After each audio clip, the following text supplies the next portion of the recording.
নমস্কার, যুবসাথীর একটি নতুন আপডেট নিয়ে আজকের এই ভিডিও। এর আগের ভিডিওতে আমি আপনাদেরকে বলেছিলাম যে যুবসাথীতে যারা আপনারা অফলাইন ফর্ম ফিল আপ করেছিলেন বা অনলাইন ফর্ম ফিল আপ করেছিলেন, তারা হয়তো একটা অপশন দেখেছিলেন কি আপনাদের ব্যাংক অ্যাকাউন্টের সঙ্গে আধার লিঙ্ক আছে কি, সেটা জিজ্ঞেস করা হয়েছিল এবং আধার নাম্বার চাওয়া হয়েছিল এবং তার সঙ্গে বলা হয়েছিল কি আপনার ব্যাংক অ্যাকাউন্টে যে লিঙ্কড মোবাইল নাম্বারটি আছে সেটাও প্রোভাইড করার জন্য।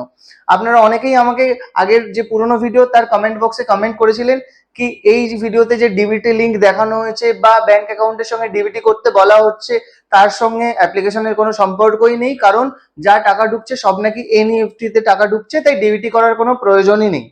বাট আজকের ডেটে দাঁড়িয়ে আমি আপনাকে বলতে চাই আপনারা নিজেদের ব্যাংক অ্যাকাউন্টটা খেয়াল করে দেখুন কি আপনি হয়তো দিয়েছিলেন অ্যাক্সিস ব্যাংক বাট আপনার টাকাটা ঢুকে গেছে স্টেট ব্যাংকে, বা আপনি হয়তো দিয়েছিলেন যুবসাথীর ফর্ম ফিল আপের সময় স্টেট ব্যাংক অফ ইন্ডিয়া কিন্তু আপনার টাকাটা ঢুকে গেছে ইন্ডাসইন্ড ব্যাংকে।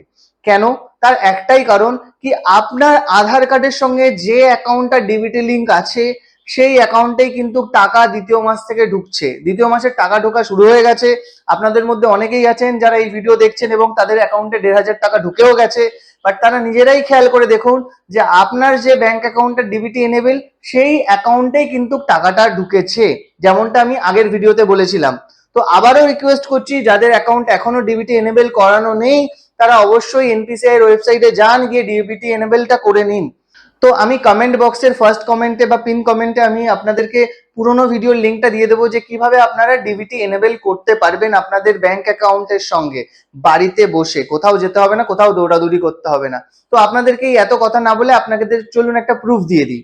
দেখুন আপনাদের স্ক্রিনে আমি দেখাচ্ছি, দেখুন স্ক্রিনে যে স্ক্রিনশটটা দেখতে পাচ্ছেন এই স্ক্রিনশটটা কিন্তু আজকের ডেটের, মানে আজকে টাকাটা ক্রেডিট হয়েছে অ্যাকাউন্টে, যখন আমি ভিডিও বানাচ্ছি তার কিছুক্ষণ আগেই টাকাটা ক্রেডিট হয়েছে।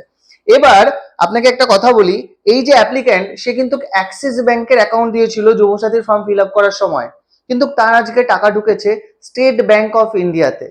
ওকে, তো তখন ডিবিটির যে অ্যাকাউন্ট স্ট্যাটাস সেটা চেক করে জানা গেল তার স্টেট ব্যাংক অফ ইন্ডিয়াতেই ডিবিটি এনেবল করা আছে। ইভেন ব্যাংকের যে ট্রানজ্যাকশনের লাইন সেখানে রিফ্লেক্ট করছে যে এটা ডিবিটি থেকেই টাকাটা ঢুকেছে।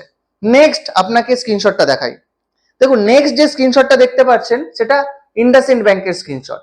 বাট আপনাকে বলে রাখি এই যে ব্যক্তি যে যুবসাথীর ফর্ম ফিল আপ করেছিল সে কিন্তু আমার থেকেই করেছিল ফর্ম ফিল আপ এবং সে কিন্তু অ্যাকাউন্টটা দিয়েছিল state Bank of India. But আজকে তার যখন টাকা ঢুকেছে তার কিন্তু ইন্ডাসইন্ড ব্যাংকেই টাকা ঢুকেছে।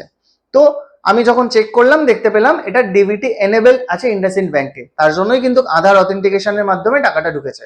তো আপনাদেরকে আবারও বলে রাখি যারা যারা এখনো পর্যন্ত অ্যাকাউন্টে ডিবিটি এনেবল করাননি বা যাদের কোনো একটা সিঙ্গেল অ্যাকাউন্ট ডিবিটি এনেবল নেই তারা অবশ্যই আমার পুরোনো ভিডিও কমেন্ট বক্সের পিন কমেন্টে দেওয়া আছে, সেখান থেকে ভিডিওটা দেখে নিন যে কিভাবে বাড়িতে বসে আপনারা ডিবিটি এনেবল করতে পারবেন এবং খুব সহজে বাড়িতে বসে 2 মিনিটের মধ্যে অ্যাকাউন্টে ডিবিটি এনেবল করে নিন। নইলে কিন্তু আপনার হয়তো টাকা ছাড়বে বাট ডিবিটি এনেবল না থাকার জন্য টাকাটা রিটার্ন চলে যাবে। তো ভিডিওটা ভালো লাগলে অবশ্যই লাইক কমেন্ট শেয়ার করতে ভুলবেন না। এমন নতুন নতুন ভিডিও আপডেট পেতে দেখা হবে নেক্সট এমনই কোনো ভিডিওতে, ততক্ষণের জন্য আম দীপঙ্কর, গুড বাই।